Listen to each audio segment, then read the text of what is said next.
C'est parti. Donc on reprend page He Amoud Bet. On est vers le dernier tiers de la page.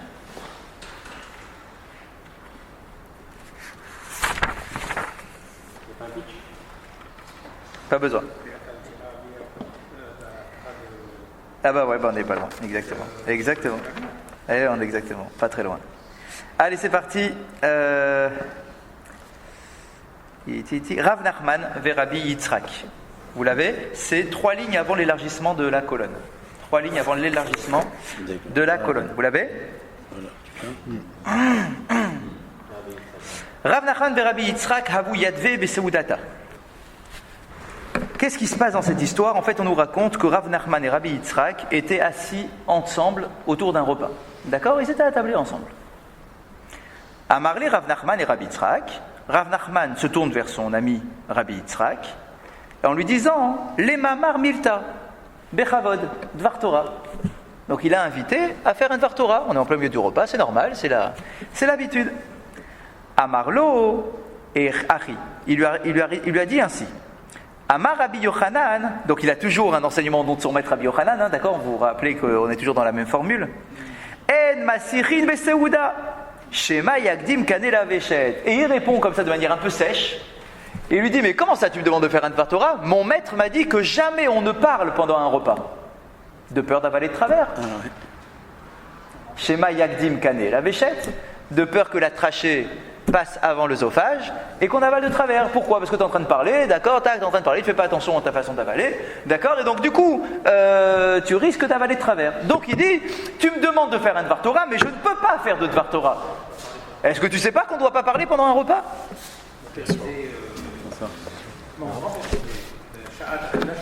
Exact. Vayavo l'idée sakana, d'accord? Et donc ça risque d'être dangereux. Alors l'autre, ça l'a un peu refroidi dans sa demande. Hein. Vous imaginez la réponse un peu sèche comme ça. Bâtard des Saod, une fois qu'ils ont fini de manger, Amarle Achi, une fois qu'ils ont fini le repas, il a repris la parole en disant maintenant que j'ai fini de manger, je peux te faire un Dvar Torah.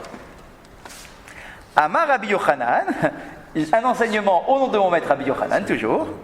Yaakov Avinu lo met. Yaakov, notre père, notre patriarche, n'est jamais mort. Yaakov n'est pas mort. Amarle, Vechi, Birde Savdou, Savdanaya, Vechantu, Chantaya, Vekavru, Kavraya. Il dit, mais qu'est-ce que tu me racontes que Yaakov n'est pas mort?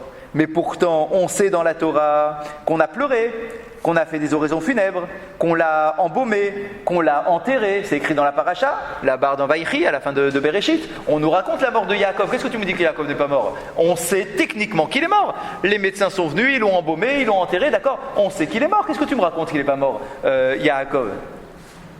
Amarlo, Mikra Anidoresh, chez Nehemar.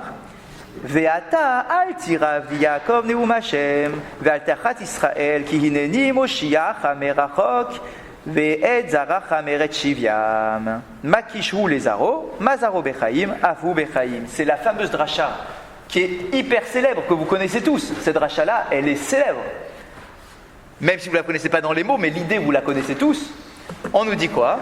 Il dit tu me dis qu'il n'est pas mort. Mais pourquoi tu dis qu'il n'est pas mort? On voit qu'il a été enterré. Il dit non, j'ai un verset. J'ai un verset qui me montre qu'il n'est pas mort. Quel verset qui me montre qu'il n'est pas mort, Yaakov? Alors voilà le verset. Il est écrit Ve'ata, et toi, Altira Avdi Yaakov. Donc on parle de Yaakov. Akadosh Baruch Hu s'adresse à lui en disant et toi, mon cher Yaakov, mon serviteur Yaakov, Altira, n'aie pas peur. D'accord? Le fameux n'aie pas peur, en fait, ça vient de la Torah. Ça vient de nos écrits à nous. D'accord? Donc il dit Yaakov, n'aie pas peur, Altira, ne crains pas. Neum Hashem, parole de l'Éternel. Ve'altechat Israël. Et peuple d'Israël, Israël et peuple d'Israël aussi, Altechat, ne tremble pas. Qui? Pourquoi? Hineni Moshiach hamerachok. Car sache que de toute façon, c'est moi, Hachem, qui vais venir te libérer, même si tu es aux confins de la terre, moi je viendrai te libérer. Mais Israël, ça peut être Jacob. Bien sûr, bien sûr. Ved zaracha, toi et ta descendance, mais Eret Shiviam, de leur terre de captivité. Bien, c'est le verset. Donc qu'est-ce qu'on a dans ce verset? On a une prophétie que Yaakov ne va pas rester en exil, ni lui, ni sa descendance. D'accord? Et Hachem vient un peu nous réconforter en disant n'ayez pas peur, un jour viendra, vous retournerez en Eretz Israël. Bon, et alors? Eh bien voilà la dracha que fait Rabbi Yochanan. Makish ou les Aro, on voit dans ce verset qu'on met au même niveau Yaakov et sa descendance. Vous avez vu? C'est vrai que c'est un peu bizarre comme formulation dans le verset. On dit quoi? Yaakov, n'aie pas peur, car ta descendance, je vais la ramener sur sa terre, même si elle est aux confins de la terre. On met sur la même longueur Yaakov et sa descendance. Et alors, eh bien voilà l'enseignement que fait Rabbi Yochanan. Mazaro Bechaim, Afhu Bechaim. De la même façon que sa descendance est en vie, alors lui aussi est en vie. C'est ce qu'on appelle un Hekesh.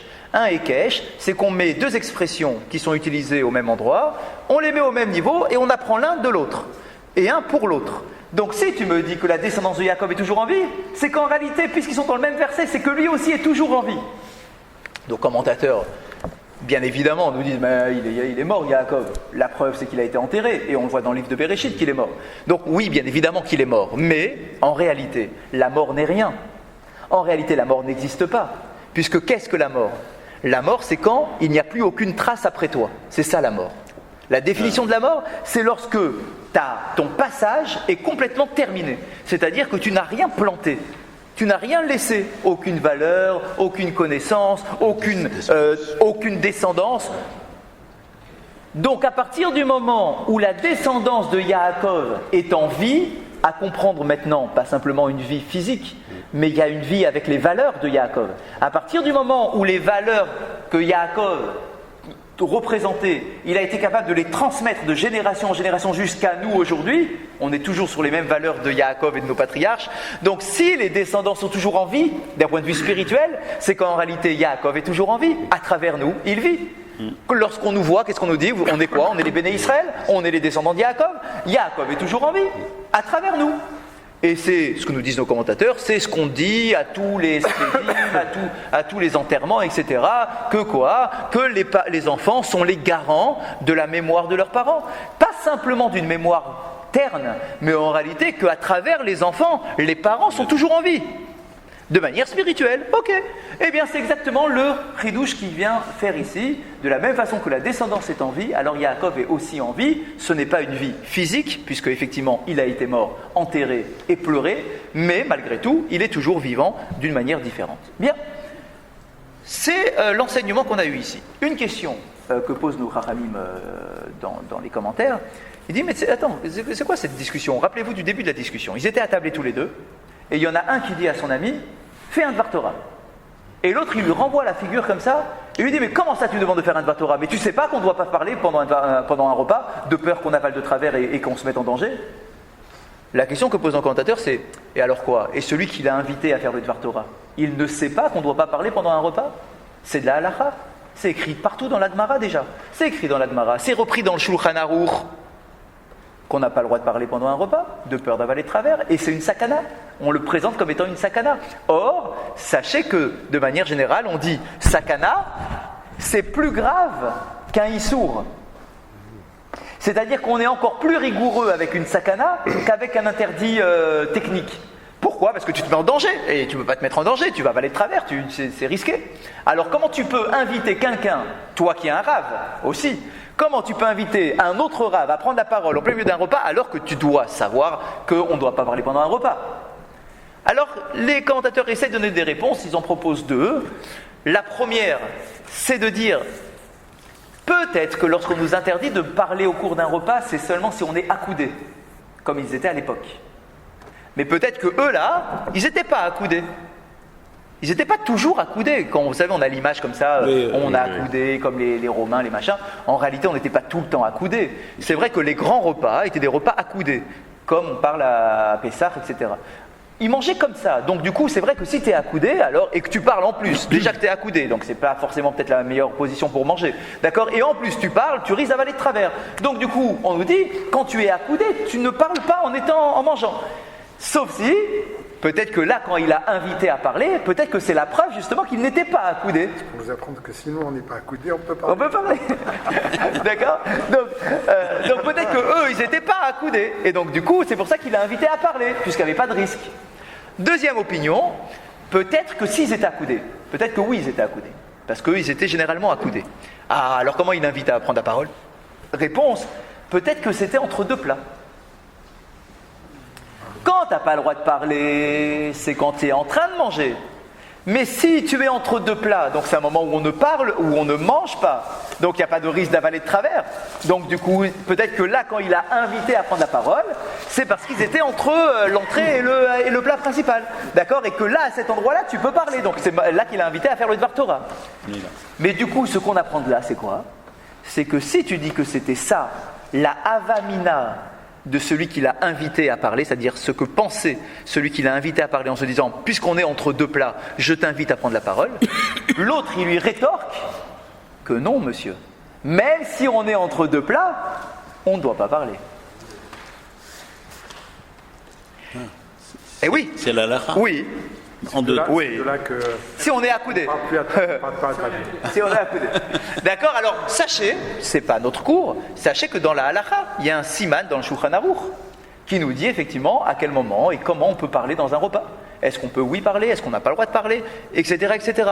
Alors, c'est vrai qu'à l'époque, c'était il y avait ce risque-là, ils étaient allongés à moitié, etc. Donc il y avait effectivement un risque qui était, on va dire, plus fréquent, mais on nous dit que malgré tout, il y a quand même un Shulchan Aruch sur ça, d'accord, de ne pas parler lorsqu'on est en train de manger, tout simplement. D'accord, c'est un code de sécurité pour ne pas avaler de travers. Bien. On continue. En passant. Oui, je vous écoute. Ah, je vous écoute. Question? Non, ah, j'ai dit une petite halakha en passant. Ah bah voilà. Ok. Ça, c'est une mitzvah de alors, parler et en plus on est accoudé, alors non, c'est bah, en réalité, ce qu'ils vont dire les commentateurs, c'est qu'en réalité, tu parles, en fait, tu parles pas pendant ton repas. Ça veut dire que pendant tout le seder, tu es accoudé, mais tu parles pas. Enfin, tu manges pas plutôt. Tu es en train de lire. Et après, tu manges, mais quand tu manges, tu parles pas. Vous voyez? Pas les deux en même temps, pas les deux au même moment. Ça ferait des repas bien plus calmes. Vous vous rendez compte le Shabbat? Repas de famille Shabbat. Ça est calme, c'est bien. Alors, on continue. On a maintenant une ligne et demie érotique. Et ouais, ça arrive dans la Gemara. D'accord? C'est le passage interdit au moins de 18. un peu plus d'heures ici. Alors vous allez voir, c'est abordé de manière un peu surprenante. On est en plein milieu des agadotes comme ça, en plein d'histoires qu'on raconte. Ouais. Et là, comme ça, tout d'un coup, voilà ce qu'on nous dit. Amar Rabbi Yitzhak, Kol HaOmer, Rachav, Miyad, Nikre. C'est tout est là. Et oui, c'est le Rav, c'est celle qui est. Oui, toute personne, écoutez ça, qui les a reçus toute personne qui dit Rachav, donc deux fois le prénom de Rachav. Rachav, qui est Rachav? C'est la femme. C'est l'aubergiste qui a accueilli les trois espions. Les deux explorateurs. Les deux explorateurs de l'époque de Yehoshua. Attention à ne pas confondre. On ne parle pas des 12 explorateurs de Moshe Rabbeinu. On sait qu'après les 40 ans, on a encore envoyé des explorateurs. Bien, c'était avec Yehoshua, le contexte est complètement différent, tout allait bien, Baruch Hashem. On a envoyé deux explorateurs. Et ils sont arrivés dans la ville de Jéricho. Exactement. Et ils sont montés sur les murailles de Jéricho, c'est là qu'elle habitait cette aubergiste, d'accord? Et c'est là-dedans qu'ils ont été cachés par l'aubergiste. Certains disent que c'était une prostituée, d'autres disent que c'est simplement une aubergiste. Il y a une grande discussion sur ça, mais bon, peu importe, c'est pas notre sujet. Ici la Gemara nous dit, toute personne qui dit deux fois de suite Rachav, donc qui appelle ce nom à deux reprises, il risque d'avoir une perte séminale. Pas il risque, il aura une perte séminale. C'est pas un risque, c'est sûr. C'est signé. Pourquoi? Ça veut dire quoi? Ça veut dire qu'elle était tellement belle qu'il y avait une sorte de fantasme sur la beauté de Rachav, que toute personne qui commence à réfléchir et à parler d'elle, en réalité c'est ça qu'on est en train de nous dire, d'accord, et à avoir des pensées sur Rachav, il risque d'avoir une perte séminale. On ne la connaît pas, peut-être elle est pas de Yeshua. Alors attendez, la Gemara dit ensuite Amarle Rav Nachman, Ana Amina Velo Irpatle. Alors, Rav Nachman, il dit, moi je l'ai dit, et ça m'a rien fait. J'ai pas eu de problème. D'accord, j'ai dit Rachav toute la journée, il s'est rien passé. D'accord, et pourquoi tu dis que celui qui dit forcément non, moi j'ai rien eu comme problème.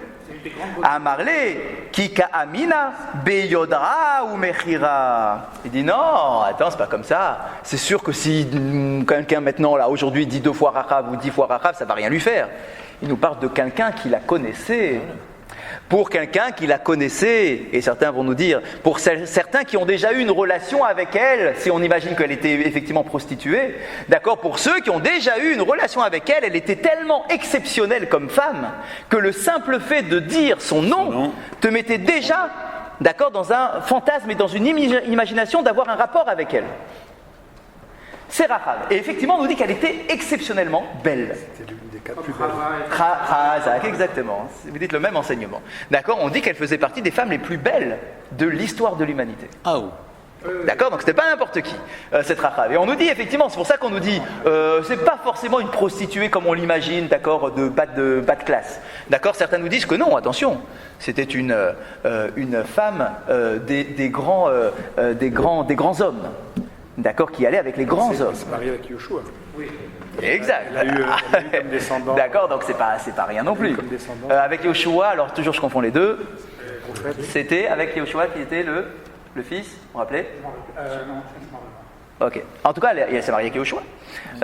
D'accord, donc c'est pas n'importe. Yoshua, le Yoshua. Oui. Oui, c'est pour ça que je vous dis c'est pas juste une prostituée comme ça, d'accord? Il y avait quelque chose de bien plus noble chez cette femme-là. Et elle était exceptionnellement belle. Elle s'est convertie. Bah oui, bien sûr. Elle est rentrée dans le. Oui, exactement.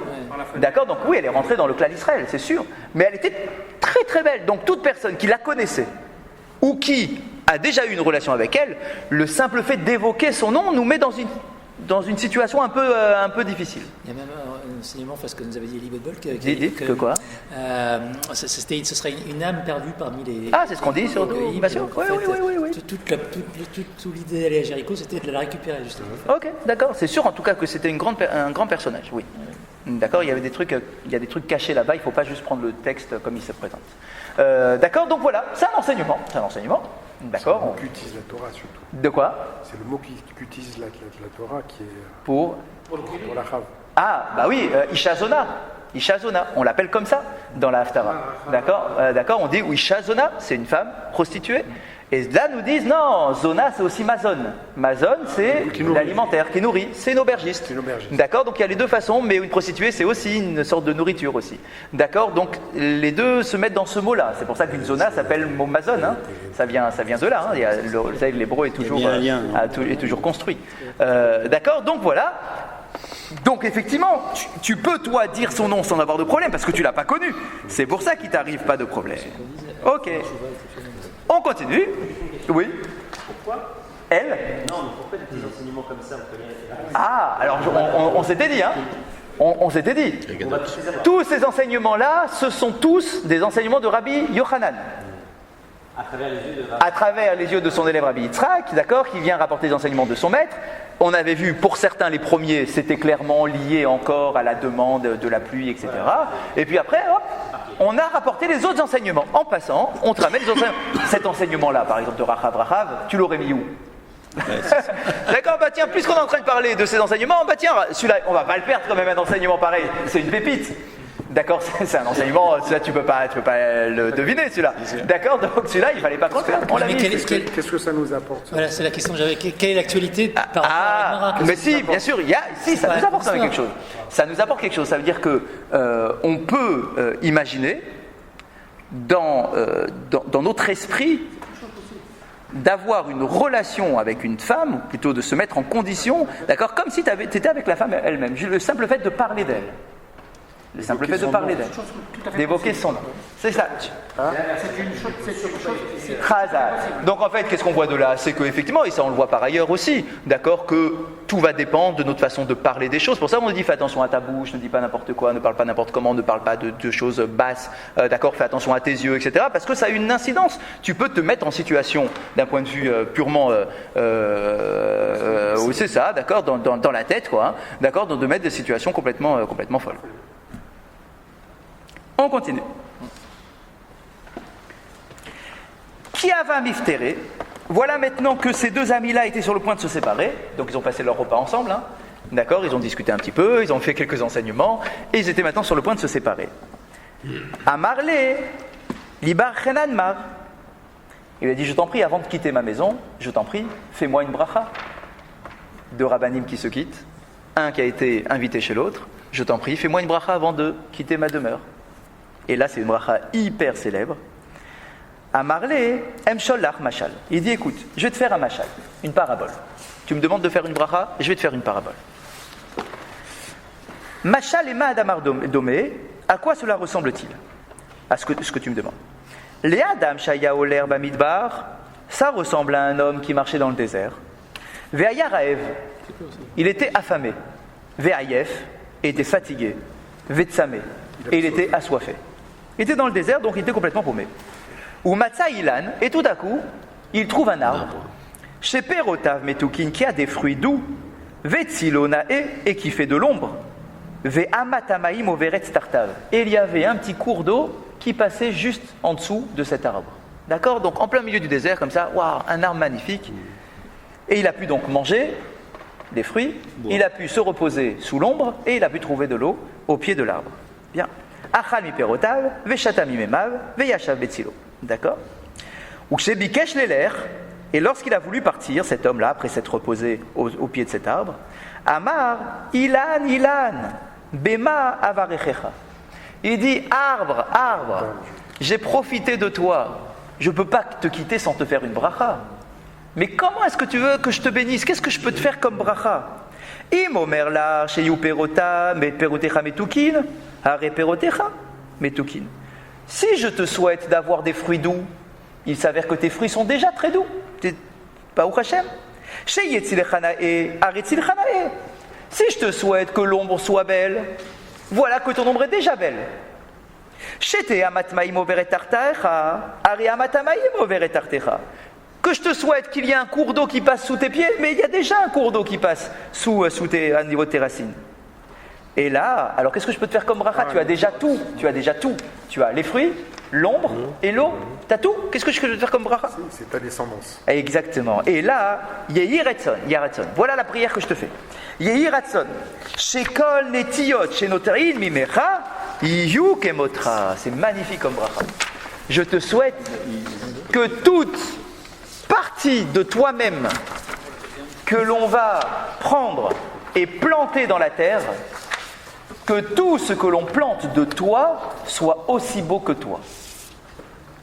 C'est la plus belle bracha que je peux te faire. Que ta descendance finalement soit aussi belle que toi-même. Afata, alors toi maintenant mon ami, tu m'as demandé, on a mangé ensemble, tu me demandes de te faire une bracha. Bema bracha, qu'est-ce que je te fasse comme bracha? Imba Torah, hare Torah. Si je te fais une bracha d'être un homme de Torah, tu es déjà un homme de Torah. Imbe Osher, hare Osher. Si je te fais une bracha d'être riche, tu es déjà riche. Effectivement, on sait qu'il était riche. Si tu es riche, tu es déjà riche. Imbe Vanim, hare Banim. Si je te souhaite d'avoir des enfants, Baruch Hashem, je vois à ta table qu'il y a déjà des enfants. Et là, alors qu'est-ce que tu veux que je te fasse comme bracha? Yehi Ratson, sheyutse etzae merecha kamotra. Je te souhaite que ta descendance soit aussi belle que toi-même. La plus belle bracha qui puisse exister. On remarque quand même une petite chose en passant chez nos commentateurs. On remarque, regardez les trois choses qu'il a souhaitées, c'est quoi? C'est la Torah, Et la richesse et les enfants. C'est-à-dire qu'en dehors de ces trois choses-là, en réalité, tout le reste est superflu. Et la santé. D'accord? Tout le reste est superflu. Il manquait la santé. Non, il n'a pas mis ici. Pour lui, il considérait que les trois choses essentielles, c'était ces trois trucs-là. D'accord? La richesse, la Torah et les enfants. D'accord, ces trois choses-là. On remarque aussi, dans la formulation, quand il dit, regardez, c'est un peu bizarre. Im batora are Torah, im beosher are osher, im bevanim are banim. Vous remarquez un peu la répétition? Qu'est-ce que tu veux que je te bénisse? Si c'est en Torah, il y a déjà Torah. Si c'est en richesse, il y a déjà richesse. Si c'est en enfant, il y a déjà enfant. On aurait très bien pu formuler ça de manière un peu plus légère, en disant, si je te fais une bracha de Torah, richesse et enfant, il s'avère qu'il y a déjà. Pourquoi redire à chaque fois Torah, il y a déjà Torah. Enfant, il y a déjà enfant. Richesse, il y a déjà enfant. En réalité, pourquoi il n'a pas mis en facteur? Pardon. Sinon, on mettrait tout sur le même plan. Alors justement, la question c'est pourquoi on ne met pas tout sur le même plan? Puisque finalement on voit que les trois sont importants. Pourquoi il ne met pas tout sur le même plan? Parce que, en fait, on nous dit que les trois en question, il les avait pleinement. Im Torah, Torah. Que je te souhaite d'avoir de la Torah, Torah, il y a déjà. Torah, il y a déjà. C'est pas une demi-Torah, machin. Il y a déjà Torah, c'est déjà. Richesse, il y a déjà richesse aussi, c'est complet. Et enfant, c'est aussi complet. Ça veut dire que, vous savez, des fois, on aurait pu sauter à quelqu'un, bon, regarde que tu es de la Torah, des enfants et de la richesse, et puis, Baruch Hashem, tu les as. Ça ne veut pas dire que dans les trois domaines, c'est complètement comblé. On aurait pu imaginer que c'est bon à peu près dans les trois domaines. Là, ici, non, on sépare chaque domaine pour dire Torah, c'est complètement plein. En richesse, c'est complètement plein. Et enfant, c'est complètement plein. D'accord? Ces trois choses-là sont totales entre les mains de son ami. Il a les trois brachot. Très bien. On a l'impression que c'est un lien aussi avec le Altira Yaakov, et on dit que Yaakov l'Omed et tout, et que le plus important c'était ses enfants. Et là aussi, on retrouve ici les enfants qui sont mis en évidence. Ouais, on peut aussi dire.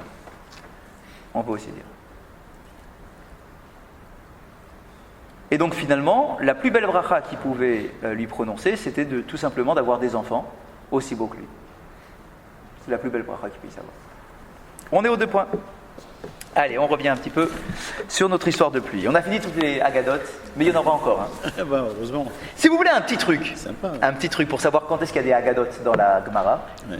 il y a un truc qui marche à 100%. Dans la forme de vos colonnes. Ah, c'est Votre regard sur la forme de votre colonne, vous pouvez savoir si c'est de la halacha ou de la haggadah. Quand vous voyez des colonnes larges, c'est que à 95% c'est de la haggadah. À 95%. Quand vous voyez des colonnes serrées, c'est que c'est de la halacha. Ouais, ça colle pratiquement à 100% ce truc-là.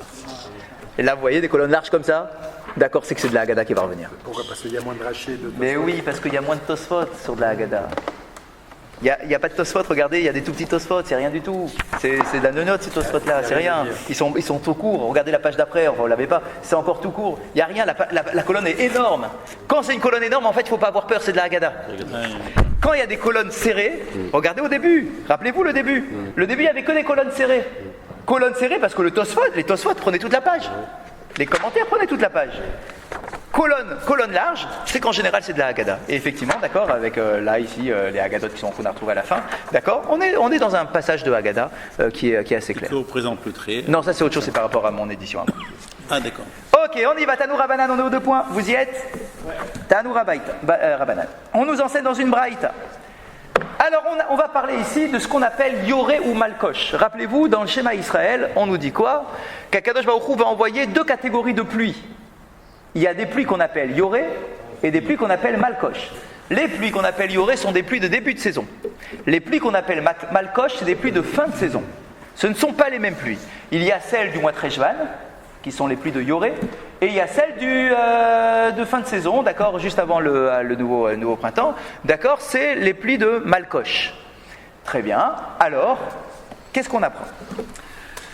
Tanou Rabanan, on sait dans une braïta. Yoré, pourquoi on appelle Yoré? C'est la question. Pourquoi est-ce que les pluies de début de saison, on les appelle Yoré? Comme j'ai dit tout à l'heure, l'hébreu, c'est pas des mots qui sont choisis comme ça, c'est des mots qui se construisent sur une racine. D'accord? Donc pourquoi? Quel est le lien entre le mot moré, Yoré, et le mot pluie? D'accord? Quel rapport? Les pluies de début de saison. Eh bien, regardez ça. Yoré, tu sais pourquoi on appelle ça Yoré, les pluies de début de saison? Chez Moré et Abériot, les Atiyar Gagotehem, Ulachnis et perotehem vela'asot kol tzorkehen. Ça veut dire quoi le mot yoré, messieurs? Ça vient du mot moré. Eh oui, c'est un enseignant. Moré, c'est un enseignant. C'est celui qui montre. C'est ça, être yoré. D'accord? Je montre quelque chose.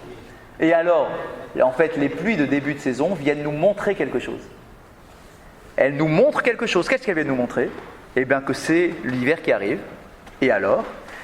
Eh bien, moré et abriot, ça vient enseigner aux gens, aux individus, les atiyar gagoten, qu'il est temps d'enduire les toits, de refaire l'étanchéité des toits, ou l'arnis peroten, et de rentrer les récoltes dans les granges, de ne pas les laisser à l'extérieur, vela sot kol sorken, et de faire tout le nécessaire pour préparer l'hiver. Donc, moré, le mot moré qui nous parle des pluies de début de saison, qui sont des pluies fines. Pourquoi Dieu commence à envoyer d'abord ces pluies délicates? C'est pour dire aux gens, allez, ça y est, c'est la fin de saison. Il faut commencer à rentrer les trucs et à préparer l'étanchéité de vos toits, etc. Exactement. Prépare le bois pour la saison. Bien. Davar acher, autre enseignement, autre opinion. Shemeravé et haaretz, ou mashka ad teom. On dit, c'est très joli aussi comme expression, meravé, c'est féconder. C'est la pluie qui vient féconder la terre. Les premières pluies de la saison, les pluies délicates, douces, on dit... comment on dit? Il traduit par saturé de rave. Alors, justement, une seconde. Elles viennent féconder la terre, et quand... on est d'accord, hein, Michel, c'est le même enseignement, parce que lorsqu'une femme est fécondée, lorsqu'elle est enceinte, ça y est, elle est pleine. Il ne peut plus rien se passer maintenant, c'est fini, c'est plein.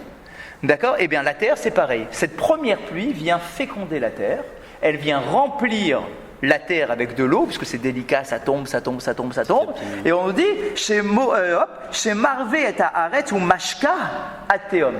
Elle vient féconder la terre et la remplir jusqu'au tréfonds de la terre. Bon, en fait, le nécessaire, quoi. D'accord? Ça vient remplir l'épaisseur nécessaire. Chez Nehemar, Tela Mea Rave, Nachet Gedudea, Birvivim Temo Gegna, Simcha Tevarer. C'est un verset dans les Télim un peu difficile à traduire. Honnêtement, je voudrais bien la traduction qui donne en français, là, si vous devez la voir sous vos yeux.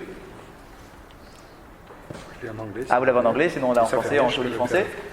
Je peux le faire. Allez-y. Alors, là, Vous l'avez ici? Alors, comme il nous dit, regardez. les mots des sages sont étudiés avec du calme. C'est faux. Pardon, Berkhila. En abreuvant les sillons, Ouais, satisfait c'est faux. ouais. D'averse, donc 2 points d'averse, tu C'est- l'adoucis, ces plantes, tu les bénis. Je vais faire C'est ça, tu bénéficies sa végétation, c'est ça. En fait, on nous dit quoi? C'est que cette pluie-là qui est délicate, d'accord, elle vient abreuver les sillons, d'accord, puisqu'on a commencé à préparer la terre aussi. Donc ça vient abreuver les sillons, ça dépose ses mottes, bon, et tu les attendriras par des ondées. Donc effectivement, cette pluie-là, elle vient rendre la terre un peu souple, pour ensuite recevoir la pluie qui va être beaucoup plus forte de l'hiver. D'accord? Donc ça vient un peu attendrir la terre, et ça c'est la fin, et tu béniras sa végétation. D'accord? Ça veut dire que c'est effectivement une bracha, une signe de bracha, parce que la récolte sera plus belle. En anglais, t'as donné pareil ou pas? Oui, ils ont traduit de là. toi. Ouais, bah oui, bien sûr. Oui? le verbe abreuver. Marvé. Ça vient de. C'est abreuver. Bien sûr, ouais. Marvé, c'est abreuvé. Très bien. Ça, c'est la deuxième explication. Troisième explication du mot yoré. Davar acher, yoré, chez yored benachat, ve'eno yored bezaraf. En fait, yoré, c'est cette idée-là de ça tombe délicatement. Alors vous allez me dire, mais quel est le rapport entre moré et délicat? Quel est le rapport entre moré et délicat? Vous ne pouvez pas enseigner si vous n'êtes pas délicat. Eh bien, c'est Rachi qui dit ça. Regardez ce Rachi, il est magnifique. Il est magnifique ce Rachi. Chez Yored Benachat, vous l'avez Rachi dans votre colonne, dans les lignes serrées. Chez Yored Benachat, elle descend délicatement. C'est une pluie, effectivement, de début de saison, ça va doucement pour l'instant. Ve'achi mashma, Yoré, et Rachi se pose exactement cette question, il dit mais quel rapport entre descendre délicatement et le mot Yoré? Parce que vous avez compris que les deux premières fois, les deux enseignements, les deux premiers, ça avait un rapport avec le mot. D'accord, c'est l'origine du mot. Ici, nachat, c'est délicat, mais ça sonne pas avec le mot yoré. C'est pas les mêmes racines. D'accord, quel est le rapport? Et il nous dit non. Rachi, il nous dit voilà le rapport. Mashma yoré ki adam shemore le talmidav benachat. Dirtiv divrei chachamim benachat nishmaim. Magnifique. D'accord, on dit quoi? Yoré, ça vient du mot moré, un enseignant.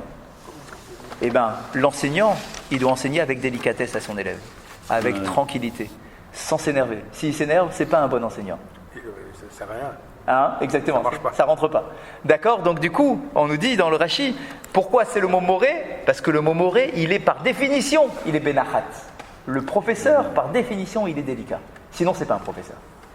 Comme cette pluie qui est délicate et qui vient commencer à préparer le terrain pour les grosses pluies de la saison. Il y a un autre commentaire qui nous dit, ce n'est pas à comparer, c'est très joli, ce n'est pas à comparer avec les professeurs, mais c'est à comparer avec le horé, le parent. Horim. Et que de la même façon qu'un professeur doit être délicat avec ses élèves, Les parents que les parents doivent être délicats avec leurs enfants, alors que, et c'est très joli comme commentaire, alors que généralement on sait qu'on est un peu plus délicat avec les étrangers qu'avec nos propres enfants, parce qu'on est moins patient avec nos propres enfants, on nous dit en réalité c'est une erreur, puisque les professeurs comme les parents doivent être capables de toujours rester calmes avec leurs propres enfants. Pas évident.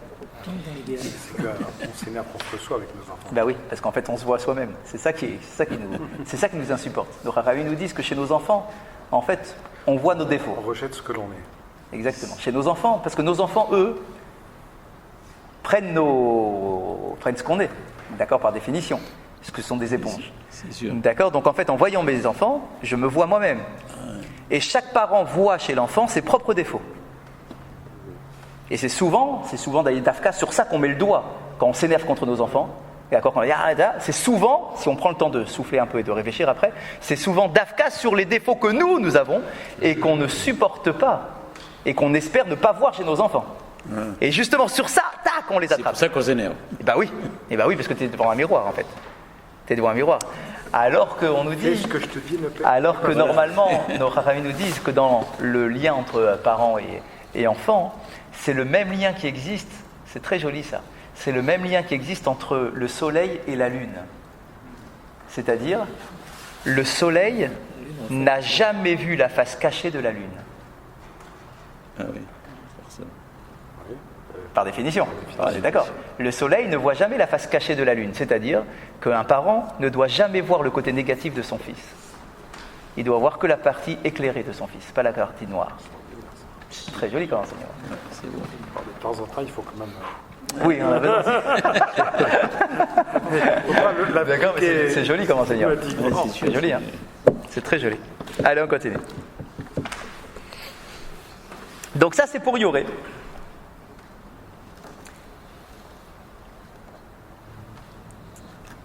Alors on continue. Oh, Eno Yoré est là. Chez Machir et Aperot, ou Machtif et Azeraïm, ou Machtin et Ilanot. Il dit, mais attends, mais dis-moi, le mot Yoré, il y a une autre source de Yoré. Toi, tu m'as donné les trucs jolis, là, ça vient abreuvé, ça vient délicat, etc. Mais dis-moi, s'il s'agit simplement de trouver des origines de mots, puisque c'est un peu le jeu qu'on est en train de faire, dis-moi, j'ai une origine du mot Yoré qui est beaucoup plus dure que celle que tu m'as donnée, là, dans les trois premières. Hein. C'est quoi? Yoré, c'est quoi Yoré, même en hébreu moderne? Yoré, c'est tirer, pas. Tirer sur quelqu'un, Yoré. Il n'a pas un Rashi qui. Et si, tu vois. D'accord, c'est tirer sur quelqu'un. Donc on nous dit, mais attends, mais peut-être que le Yoré, au contraire, c'est au contraire. Qu'est-ce que tu es en train de me dire? Ouais, c'est une jolie pluie, etc. Non, pas du tout. Peut-être que Yoré, c'est pour nous dire chez Machir et Aperot, c'est la pluie qui vient fracasser les fruits. Ou Machtif et Azeraïm, et qui va casser les Zraïm, les graines. Ou Machtif et Ilanot, et qui va casser les arbres, les troncs, les branches. C'est peut-être ça, Yoré. C'est le contraire de ce que... Et ça serait tout à fait le contraire de ce que tu es en train de me dire. D'accord? Qui me dit comment il faut le comprendre? Il dit non. Yoré, ça ne peut pas être une pluie méchante. C'est une pluie délicate. Ah bon, comment tu le sais? Talmud Lomar, Malkosh. Alors là, vous allez voir si vous allez sourire. Parce que la Torah nous dit Malkosh. Yoré ou Malkosh. Il y a un lien entre Yoré ou Malkosh. Dieu va nous envoyer la pluie de Yoré et la pluie de Malkosh. Non, une seconde. Non, vous allez trop vite. Ma Malkosh livracha, af Yoré livracha. De la même façon qu'on dit quoi? On dit Yoré ou Malkosh livracha. On dit que Dieu envoie Yoré, pluie de début de saison, et Malkosh, pluie de fin de saison, libracha, pour la bracha. Ce qui est clair, c'est que le Malkosh, c'est une bracha. Comme on a Yoré et Malkosh qui sont l'un collé à l'autre, Yoré, Malkosh, Bracha, ça veut dire que la Bracha, elle est sur le Malkosh, mais que c'est aussi sur le Yoré. Donc, tu es en train de me dire peut-être que Yoré c'est une pluie dangereuse qui vient tout casser parce qu'elle est en train de tirer sur chaque fruit. On dit non. De la même façon que Malkosh c'est une pluie de Bracha, Yoré aussi c'est une pluie de Bracha. Ok? Alors je pourrais affiorer mes Malkosh. Alors on pourrait dire Oeno Malkosh. Et là, chez Mapil et Abatim, Umshaber et Ailanot, Umale et Asakaim, Talmud Moirar, Yoré. Et il nous dit, attends, mais d'où tu sais que le mot bracha, il est sur le mot malkosh? Peut-être qu'il est sur le mot yoré, le mot bracha, et pas sur malkosh. Peut-être que malkosh, c'est une pluie dangereuse. Et c'est ce que dit la Gemara. Peut-être que malkosh, c'est quoi malkosh? Chez Mapil et Abatim. Ça vient casser les maisons. Umshaber et Ailanot, et casser les arbres aussi. Umale et Asakaïn, et faire monter des sauterelles, des sortes de sauterelles. Talmud Lomar, yoré. Ma yoré livracha, a malkosh livracha. Et là, en fait, c'est un raisonnement où on se mord la queue, en fait. Et on dit, bah non, parce que malkosh, c'est collé au mot yoré, et de la même façon que yoré, c'est pour la bracha, alors malkosh aussi, c'est pour la bracha. Donc en fait, on a fait quoi comme raisonnement? C'est un peu bizarre. Circulaire. Ouais, exactement. Parce qu'on a dit quoi? Au début, tu as dit yoré, c'est peut-être une pluie dangereuse. On dit, ah non, elle n'est pas dangereuse, celle-là, parce que malkosh, c'est une pluie de bracha. D'accord? Donc si elle est collée, c'est que les deux sont de bracha. On dit, attends, mais qui dit peut-être que malkosh, c'est une pluie dangereuse, et que le mot bracha, c'est sur le mot yoré? Comment tu sais que le mot malkosh, c'est un mot de bracha? Il dit, ah bah non, parce que comme yoré, c'est pour une bracha, et que malkosh, il est collé à yoré, alors de yoré, j'apprends que malkosh, c'est une bracha. Ah oui, alors, mais d'où tu sais que yoré, c'est une bracha? Parce qu'en fait, le mot malkosh est collé au mot bracha. D'accord? Donc en fait, c'est effectivement circulaire, d'accord, où on se mord la queue dans le raisonnement. Ok. Vous avez dit tout à l'heure pour Jacob et sa descendance que quand on mettait Jacob et sa descendance qui toujours vivant, Ouais.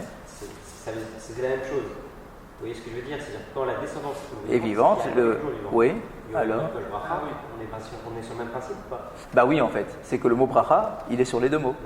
On est tous sur la même ligne. Exactement. D'accord, sur la conclusion du raisonnement, c'est que ça, c'est ça en fait. Alors on continue. Veyoré goufé minalan. Et d'où je sais maintenant que le mot yoré, effectivement, c'est pour une vraie bracha. D'où est-ce que je le sais? Alors là aussi, on a un verset un peu compliqué, on va voir comment on le traduit. Dirtiv, c'est dans le livre de Joël. Uve Tzion, Gilou, Vesimchou, Bachem, Elokechem. Donc on a un passou qui nous dit quoi? Il nous dit, et vous, descendants de Tzion, Gilou c'est la joie, c'est les danses, etc. Vesimchou, soyez heureux, Bachem, en Dieu. Ki natan lachem et amoré litzdaka. Voilà. Car il vous donne, moré, la pluie de yoré, livre l'itzdaka, en tant que tzedaka, va yored lachem geshem moré ou malkosh barishon. Et il va vous envoyer la pluie, yoré et malkosh, au mois de Nissan. Je vous rappelle, on l'avait vu il y a 2 semaines, que c'était à une période où on était en pleine famine, à cause du comportement des enfants d'Israël, et qu'au mois de Nissan, il n'avait toujours pas plu, et que la saison était finie maintenant, la saison des pluies. Et Yoël leur a dit, vous inquiétez pas, vous allez avoir maintenant les 2 pluies tout de suite, et yoré et malkosh. Donc en tout cas, ce qu'on voit de là, c'est que le mot moré, il s'appelle tzedaka. C'est une tzedaka de la part d'Hachem, donc c'est un bienfait. Le mot yoré, c'est un bienfait que Dieu nous envoie. D'accord? Donc du coup, on voit effectivement que moré, c'est une source de bracha. Ok. Tanu Rabanan, nouvelle braïta. Yoré bema cheshvan, ou malkosh benissan. Ah, maintenant, on fait un peu de météo. On dit, ok, d'accord, mais c'est quand les saisons alors de ces 2 pluies? Moré et malkosh, on a compris début et fin de saison, mais c'est quand exactement? D'accord? Pour savoir, vous allez comprendre qu'il y a des incidences à ce qu'on va dire maintenant. Il dit, yoré, ça doit tomber en cheshvan. Les pluies du mois de cheshvan, c'est des pluies délicates, c'est des pluies qu'on appelle moré. Et malkosh, c'est des pluies de fin de saison, c'est les pluies qui doivent descendre en Nissan. Ata Omer, yoré bema cheshvan ou malkosh benissan, oh, eno ela yoré betishre ou malkosh beiyar. Dis-moi, et si les premières pluies elles tombent en Tishri au lieu de Cheshvan? Et que les dernières pluies, au lieu de tomber au mois de Nissan, elles tombent en Iyar. Ça pose un problème ou pas? C'est-à-dire que si les pluies tombent trop tôt ou qu'elles restent trop tard, est-ce que c'est un problème? Quel est l'idéal au niveau des pluies de Yoré ou Malkosh? Alors il nous dit, en fait, c'est sûr que l'idéal, c'est Cheshvan et Nissan. Pourquoi? Parce qu'en Tishri, il y a encore les récoltes qui sont sur terre, qui ne sont pas encore engrangées. Et en Nissan, j'ai plus besoin de pluie maintenant. Elle commence à avoir la nouvelle récolte qui pousse. D'accord? Donc si tu m'envoies de la pluie en Iyar, c'est que la pluie va toucher la nouvelle récolte. Et ça, j'en veux pas. Donc c'est déjà plus bon, ni dans un sens ni dans l'autre. L'idéal, c'est Cheshvan et Nissan. C'est l'idéal de la saison de pluie dans notre Gemara. Oui, Michel? Mais après, il y a quand même plusieurs mois entre Cheshvan et Nissan. Oui, et alors c'est quoi votre C'est question? pas pendant ces mois-là? Ah si, bien sûr, bien sûr. Alors, On va voir, c'est la souga qui arrive. On se met dans l'état d'esprit qui va arriver là maintenant. C'est encore un petit peu, mais on y arrive. Donc on a compris, le mot yoré, on a compris son origine, hein, d'accord? Donc on a éliminé le mot tirer, on a gardé les mots délicats, d'accord, montrer qu'il faut que la saison va arriver, des pluies, etc. Et on va poser exactement la même question. Pourquoi yoré, on dit que c'est comme une flèche, comme le vol de la flèche? C'est comme ça. Eh ben oui, donc eh ben c'était ça la Sheila, c'est que tu peux aussi dire que yoré. D'un point de vue étymologique. Ah, parce que yoré c'est visé. Mais Yoré chetz, c'est le mot c'est le mot. Tirer une flèche, on dit yoré chetz. C'est le mot. Et c'est pareil qu'enseigner alors. Chazak. C'est ça ce que Ouais. je voulais Ah, c'est ça que vous voulez C'est dire. vrai. Ah, bah peut-être que oui, parce que peut-être qu'enseigner finalement, c'est quoi? C'est viser juste. Parce que c'est l'angle. Bah ouais, c'est peut-être ça l'enseignement. C'est ça, c'est viser et toucher juste. Donc il y a peut-être aussi effectivement un lien sur ça. C'est pas mal. Ouais. Je pense qu'il y a une dracha là-dessus. Ah ouais, sur la flèche? Sur la flèche, c'est-à-dire que la flèche, Je vais pas manquer ça. tout petit angle, Ah, fait une trajectoire extrêmement différente. Des tout petits changements dans l'enseignement, ça peut te. peuvent avoir des conséquences C'est pas mal du tout ça. Ouais. On raconte qui va dans ce pareil. sens-là. Vous savez, le fameux enseignement de cet homme-là qui savait pas quoi faire de sa vie, il n'arrivait pas à trouver. Alors son Rav, il a été voir son Rav, il dit Rav, aidez-moi à trouver une occupation professionnelle, je sais pas quoi faire, je sais pas quoi me lancer. Alors le Rav, il a dit qu'est-ce que tu fais de ta vie? Il dit j'étudie. Ok, d'accord. Alors si tu étudies, tu as un Talmid Chacham, il faut que tu gagnes ta vie aussi. Ça ne suffit pas d'étudier. À l'époque, ils se travaillaient tous. Hein. D'accord, ils avaient tous une occupation professionnelle. D'accord, il dit tu peux pas rester à Yeshiva, il faut bien que tu manges. Et alors il a dit je sais pas moi, fais chorette. C'est des métiers de juifs, ça. Fais chorette, Talmid Chacham. Fais chorette, tu vas vivre de ta shrita. Le gars, il a dit non, vous vous rendez compte, Rav, la responsabilité d'être chorette. D'accord, si je fais un problème dans mon geste, la viande elle est pas cachère, et les gens ils vont manger pas cachère à cause de moi, c'est trop compliqué. Et en plus, le chorette à l'époque, c'est lui qui a enlevé les graisses interdites, des graisses qui sont passibles de la peine de carette.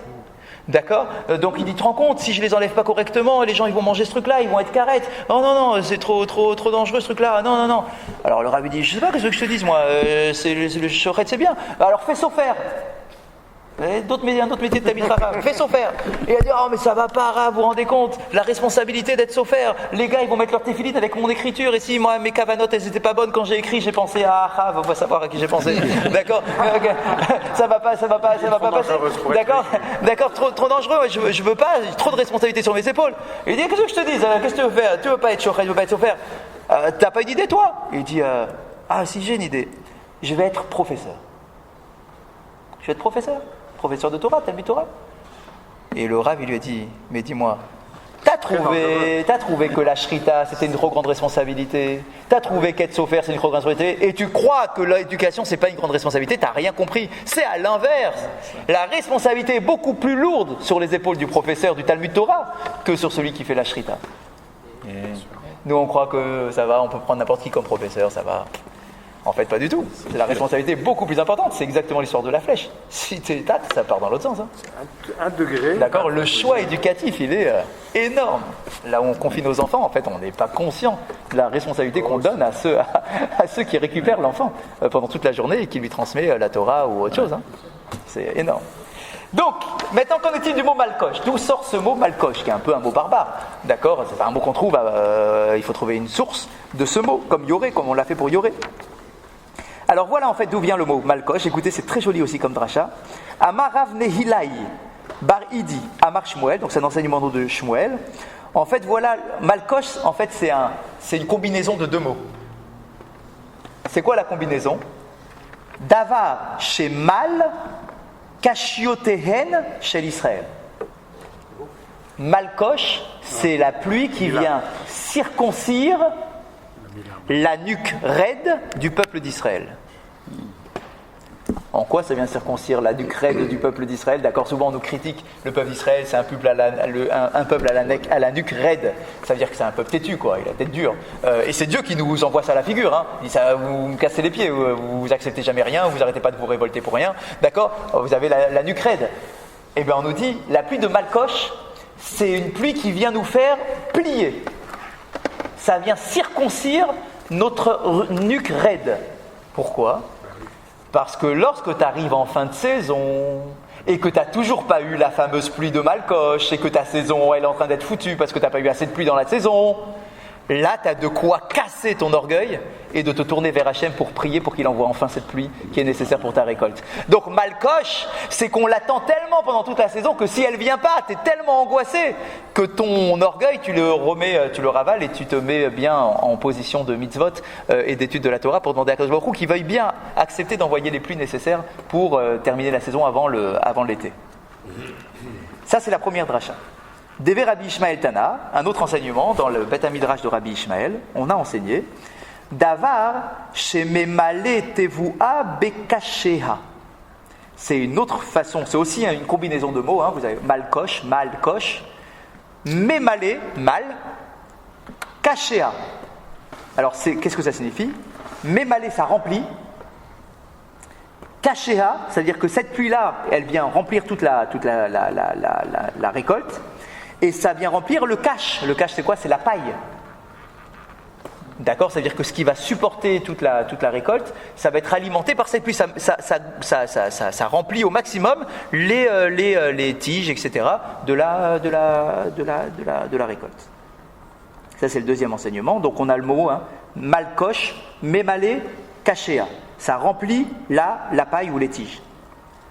Bematnita tana. Davar chez Yored al Amelilot Veal Akashin. Là encore, c'est encore une combinaison. Melilot, mal. Melilot, on prend que les deux lettres du mot mal. Melilot et Kashin. Traduction, c'est une pluie qui vient remplir et les épis et les tiges.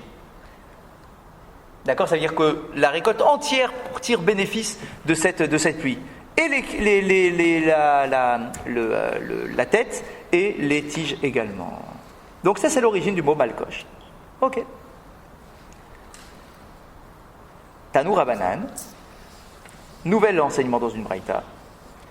Yoré bema cheshvan ou malkosh ben Nissan. Donc on revient sur cette idée. Yoré ça tombe en cheshvan et malkosh ça tombe en Nissan. Ata omer yoré bema cheshvan oeno ela bechodesh kislev. Talmud Lomar, Beito, Yoré ou Malkosh. Ma Malkosh Beito, Afioré Beito. Alors, qu'est-ce qu'on nous dit ici? On dit, dis-moi, et si la pluie de Cheshvan, là, enfin la pluie de Morée, si au lieu de tomber en Cheshvan, tout à l'heure on a dit, et si elle tombe en Tishri, donc trop tôt. Et maintenant on pose la question dans l'autre sens. Et si elle tombe en Kislev, au lieu de tomber en Cheshvan, elle tombe en Kislev. Elle dit, c'est grave ou c'est pas grave? S'il y a un mois de décalage. Et ben il nous dit, non, c'est très grave. Pour Eretz Israël, là où on parle, c'est très grave. Il faut la pluie Beito, en son temps. Et le temps de Yoré, c'est le mois de Cheshvan. C'est pas le mois de Kislev. Et c'est pas le mois de Tishri non plus. Il nous faut absolument de la pluie en Cheshvan. Vous allez dire, oh ça va, Cheshvan, Kislev, c'est pareil. Et bien là maintenant, il va y avoir des incidences dans notre comportement si jamais la pluie n'est pas arrivée en Cheshvan. Et vous allez comprendre la suite maintenant. Tanya Ida. Yoré bema cheshvan ou malkosh ben Nissan, dit vrai Rabbi Meir. Donc, il y a un enseignement de Rabbi Meir qui dit quoi? Que Yoré ça tombe en cheshvan et que malkosh ça tombe en Nissan. Les Chachamim disent, bon ça va, c'est pas grave. Yoré be Kislev. C'est pas grave si ça tombe en Kislev. C'est pratiquement pareil. Man Chachamim, Amar Afrizda, Rabbi Yossihi, Detanya, Ezohi revia rishona, abechira, bishlosha bema cheshvan. Benonit beshiva bo. Va afila beshiva asar bo, dit vrai Rabbi Meir. Alors là maintenant, regardez, c'est très important ici ce qui est dit, parce qu'en Israël ils utilisent ce passage, tous les ans ils l'utilisent. De quoi il s'agit? Il nous dit qu'est-ce qu'on appelle une pluie qui tombe en son temps? Eh bien, nos Chachamim avaient une tradition de date où il fallait que les pluies arrivent. Et voilà ce que nous dit Rabbi Meir. Il dit, quand est-ce que doit tomber la première pluie? la toute première de la saison. Quelle est la date de la première pluie? Alors il nous dit, à Bechira, la première, l'aînée des pluies, Bishlosha bemar Cheshvan. Elle doit tomber le 3 du mois Cheshvan. Précis. Chazak. Le 3 Cheshvan, il doit déjà y avoir les premières pluies qui tombent. La deuxième pluie, le 7 du mois de Cheshvan. Et la troisième, le 17. 3, 7, 17. C'est l'opinion de Rabbi Meir. Rabbi Yehuda Omer, Rabbi Yehuda dit, non, moi je ne suis pas d'accord avec tes dates. J'ai d'autres dates, moi. C'est quoi mes dates à moi? Shiva Asar, ou Be'esrim ou Shlosha. Pour moi, il faut que la première pluie, elle ne tombe pas le 3, elle doit tomber le 7 du mois de Cheshvan. Le 7 la première, le 17 la deuxième, et le 23 du mois, la troisième. Rabbi Yossi Omer, et Rabbi Yossi nous dit, Beshiva Asar, la première, c'est le 17. La deuxième, le 23. Et la troisième, à Rosh Chodesh qui se lève. Ah, Chazak. Donc tu vois que Yoré peut aussi tomber en Kislev. D'après qui? D'après Rabbi Yossi. D'après les deux premiers qui se lèvent, c'est trop tard pour les pluies de Yoré.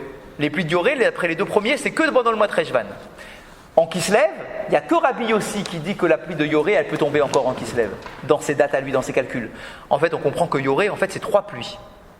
Yoré, c'est 3 pluies, 3 dates. Et il y a une discussion pour savoir quelles sont les 3 dates. Soit c'est le 3, soit c'est le 7, soit c'est le 23, etc. Le seul qui dit que Yoré peut tomber en Kislev, c'est Rabbi Yossi. Comment se fait qu'ils sont d'accord sur l'intervalle? À l'intervalle. Bien vu, très bien vu. Même sur le 3? Non, pourquoi sur le 3? Non, il n'y en a que le premier qui a dit le 3. Non, Ah oui, tout le monde dit que Yoré c'est 3. D'accord, 3 moments dans le mois. 3 moments dans le mois, en fait, c'est lié à l'intervalle. Parce que c'est 3 fois 7 en fait. C'est 3 fois 7. Alors, on n'a pas encore les éléments pour avoir votre réponse, mais juste pour terminer. Vechen aya Rabbi Yossi Omer, ayechidim mitanim, acheyagia rosh chodesh qui se lève. Et là maintenant, il nous donne le truc qui nous renvoie à de la halakha pure. On nous dit quoi? D'après Rabbi Yossi. Dis-moi, si le mois de Cheshvan est passé, et qu'on est en Israël, que le mois de Cheshvan est passé et qu'il n'y a pas eu de pluie, il ne faut pas commencer à paniquer un peu là? On commence à réagir, on fait quelque chose? C'est-à-dire, en fait, notre question à nous, est-ce qu'il ne serait pas temps de commencer à jeûner pour demander à Hachem d'envoyer la pluie? Et Rabbi Yossi, qu'est-ce qu'il dit? Il dit, bah oui messieurs, si le mois de Kislev arrive et qu'il n'a toujours pas plu, c'est qu'on a déjà perdu les 3 pluies de Yoré. Et que puisqu'on a déjà perdu les pluies de Yoré qui sont très importantes, il est temps de commencer à jeûner. Et effectivement, c'est ce que dit Rabbi Yossi, les Yechidim, les Talmidei Chachamim, commençaient à s'angoisser et à jeûner à partir de Rosh Chodesh qui se lève s'il n'y a toujours pas eu de pluie en Cheshvan.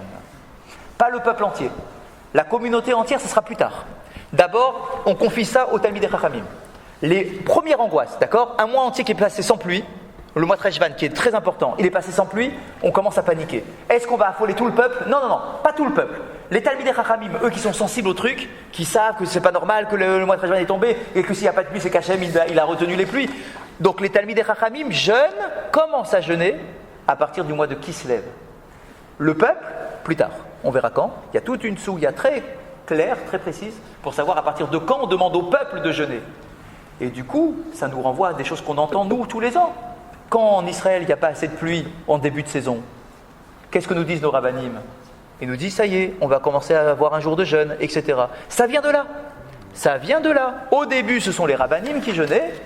Et un peu plus tard, s'il n'y avait toujours pas de pluie, c'est-à-dire que la tfila des rabbanim n'était pas suffisante, alors on associait les pleurs du peuple, les pleurs de la communauté, donc le jeûne, d'accord, pour demander à Akadosh Baruch Hu d'envoyer la pluie. Et s'il n'y avait toujours pas assez de pluie, enfin toujours pas de pluie, alors on augmentait les interdictions sur le peuple entier. Pas simplement de ne pas manger. On va aussi avoir des jours où on va fermer les boutiques. On va être des jours chômés. Il y a des jours où on va sortir la théba de la synagogue. On va sortir la théba et on va la mettre dans la rue pour prier dans les rues. Etc., selon le degré de manque de pluie. d'accord, on va augmenter les réactions du peuple d'Israël pour demander à d'envoyer la pluie. Chazak ou Baruch.